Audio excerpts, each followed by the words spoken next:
by request, one of the greatest games in chess history, a game that never gets old. Even if you've seen it before, it's like a great movie. You don't watch Star Wars once, or The Matrix once, or Die Hard once. You watch them more than that because they're worth seeing. And this is a game that is worth encountering over and over again. It's a game between Rashid Nezhmetdinov and Oleg Chernikov, played in 1962. Perhaps the most famous queen sacrifice of all time, certainly way up there. Nezhmetdinov has white, Chernikov has black. Let us jump right in. E4 is played, C5, knight F3, knight C6, D4, CD4, knight D4. We have an open Sicilian, and here Chernikov plays G6, which is known as the accelerated dragon. In a mainline dragon, the move D7, D6 after knight F6 is usually played first. But there's a key idea for black here. White could play C4, the more positional approach, but thankfully for us, Nezhmetdinov did not play that. Instead, he played knight to C3, getting his pieces out for more tactical, more piece play-oriented chess. Bishop to G7 and bishop to E3. We see the standard idea against the dragon of queen to D2, maybe later exchanging that queen off for the bishop at G7 and clearing the way for long castling. Knight to F6 from black. Now, black's key idea here in the accelerated dragon is to play D7, D5 in one move. In the mainline dragon, black will often take two moves to play the pawn to D5. He's trying to save a tempo over the main line, but white immediately puts a stop to that with bishop to C4, controlling that D5 square. Now that move cannot be played. Black castles. Now, black has a threat here. He's threatening to take on E4. If it were black's move, he could take on E4, and after knight takes D5, forks the bishop and the knight, and black would even be a little bit better there. So to sidestep that, Nezhmetdinov plays bishop to B3. Knight to G4 is played by black. This is one of the main lines in the accelerated dragon, immediately attacking the bishop at E3. Now, it looks like his knight is just hanging on G4, right? Can't white just take it with the queen?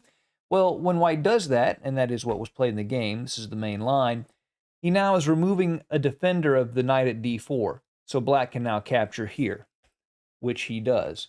And this is the main idea of this variation for black. Queen H4 from Nezhmetdinov. Now, he is potentially wanting to exchange the dark squared bishops off at H6, but he's also putting pressure on E7, making it much harder for this queen to move away because he would leave the pawn undefended. Nevertheless, that is what black does, because here there's a problem with taking on E7. Black can play knight to C2 check, and after bishop takes knight check, and after pawn takes bishop, queen takes C3 check. And he's hitting the king, the bishop, and the rook.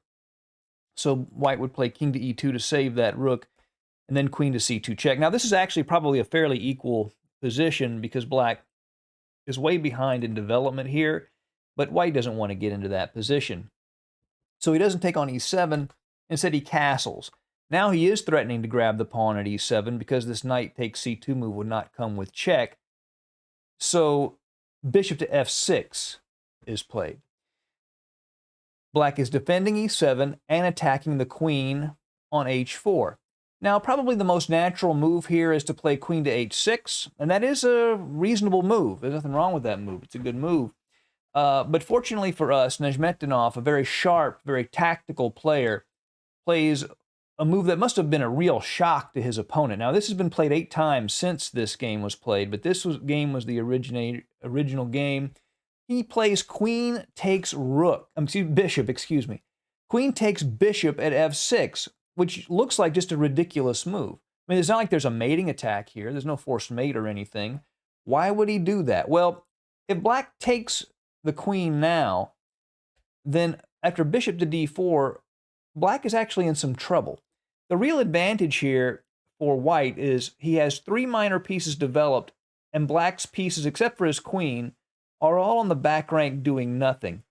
He has a tremendous pressure. He's aiming at this F6 pawn, and then the knight has this D5 square. So this knight at D5 and this dark squared bishop are incredibly powerful here and very tough to deal with, and black would be in big trouble here. So black plays a good move. Black defends fairly well here, given the circumstances in this game. He plays a really nice move here, knight to e2 check. He's going to lose the knight anyway, so what he's doing is he's drawing this knight at c3 away from the d5 square. So now white will at least lose a tempo to deal with that. So he goes ahead and takes on e2, and now he takes the queen. I mean, he has to take the queen, otherwise he'd just be down a piece. So white has given up a queen for 2 minor pieces, but black has this powerful d5 square, pressure against f6, and a nice lead in development. He moves the knight back to c3 because he knows that knight belongs on d5. Chernikov plays rook to e8, aiming at the e4 pawn. Nezhmetdinov plays knight to d5, not worrying about the e4 pawn, because if black were to take that pawn, well then, knight to f6 check would fork the king and the rook, and he would win material. So after knight to d5, instead, black plays rook to e6, defending the f6 pawn. Now, I want you to concentrate on something that Nezhmetdinov does here.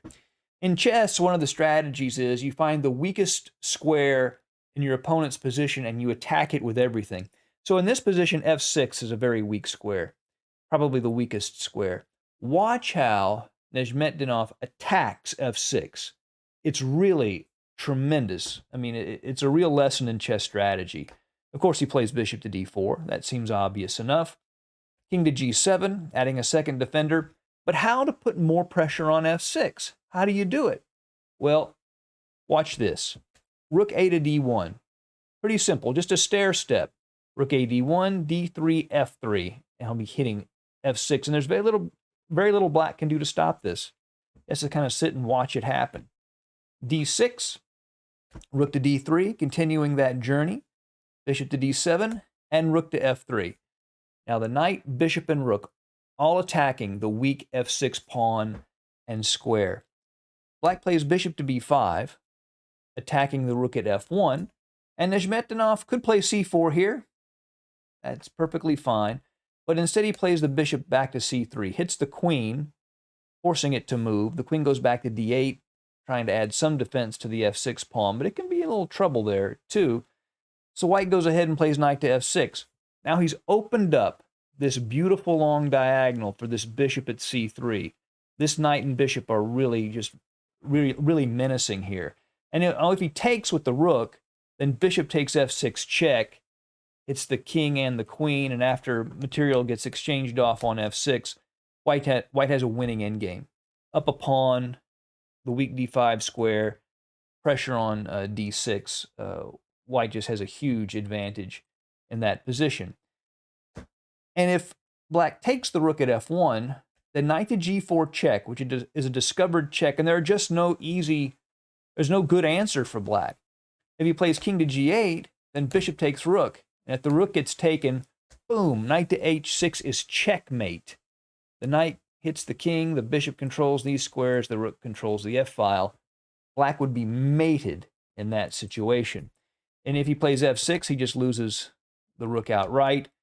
And king to f8, bishop to e6, again outright, because there's a pin on the f7 pawn. So because of that, Chernikov plays bishop to e2.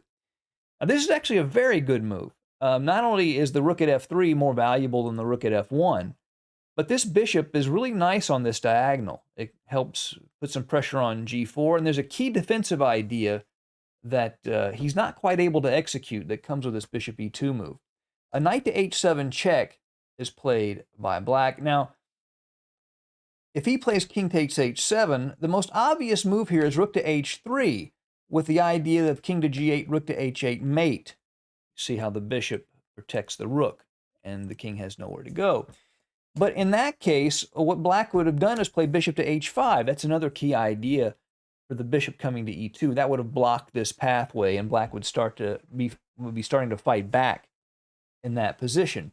King to g8 was played in the game. Again, the key idea for white here, by the way, what he would do is play rook takes f7 check. This is what wins for white in this position.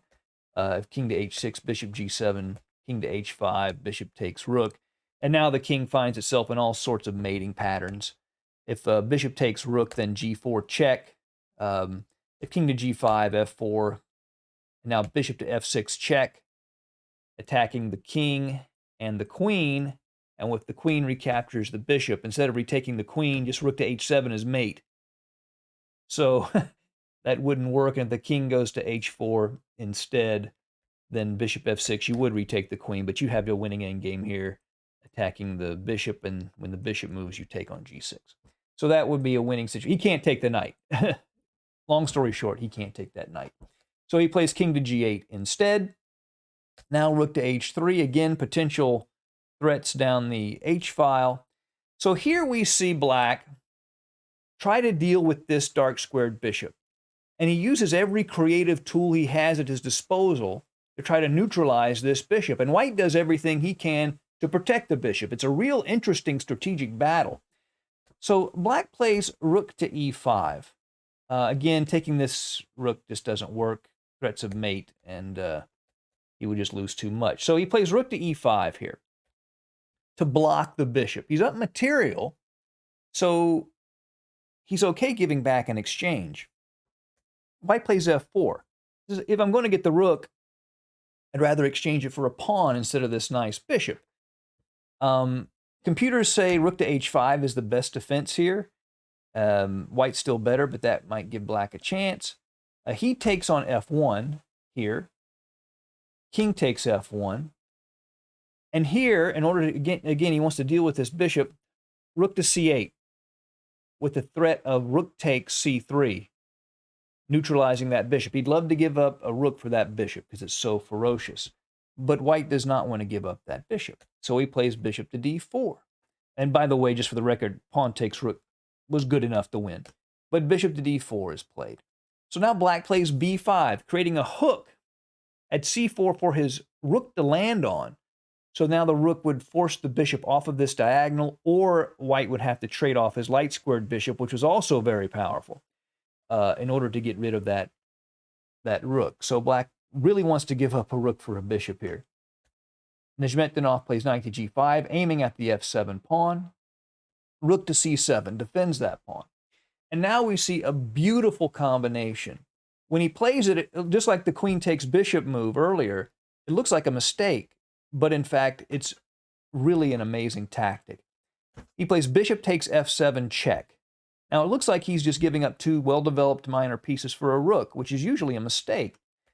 Rook takes bishop, and it's true if he plays knight takes, king takes, black is doing fine here. He might even be a little bit better. But that was not his plan. Can you see the brilliant move that white plays here after rook takes f7? I'll give you a second. That's right, here it comes. Rook to h8, double exclamation point. A brilliant shot. If the king moves up, doesn't take the rook, then just rook takes queen, right? It's pretty obvious. King takes rook, knight takes f7 check. So now he's taking the rook with a check, forking the king and the queen. Really, really beautiful chess. Black played king to h7, the knight takes the queen. Rook takes e4. Knight to c6, defending the bishop and attacking a7. Then rook f4 check, king to e2. Now, we might look at this and say, well, this is an endgame, right? Two minor pieces versus a rook. But in fact, black resigned in this position, and for good reason. You put this into a computer, white is up like +5 or something. So why is that? Well, of course, white is up a pawn, right? He has 5 pawns versus 4, and all of those pawns are completely healthy. Black's pawns are all extremely weak. Also, when a rook is taking on minor pieces, it needs a way to penetrate into the position and attack a target. Here, there's no real way to generate much activity for that rook. And eventually, these minor pieces, which will be strong in this position, are going to end up winning material. At the moment, he's threatening to win a7. So a sample line just is a6 to defend that pawn. g3 hits the rook and begins the march of the kingside pawns to create a passed pawn. Let's say rook to e4 check. Pawns advance. a3, rook to c1, bishop to c3, rook to f1 check, king g4, rook to d1. This is just a sample line. And then white can do something like attack a6, and when that pawn moves, attack it again, and when it moves again, knight to d4, and now b5 is going to fall. That's just a sample line, but there's no chance between two players of this caliber for black. So he resigned in this position after king to e2. Really an amazing game. To see a queen sacrifice that's positional in nature, but was so dominating is really a treat. One of the greatest games in chess history. Hope you've enjoyed it. See you again soon at Chess Talk. Goodbye.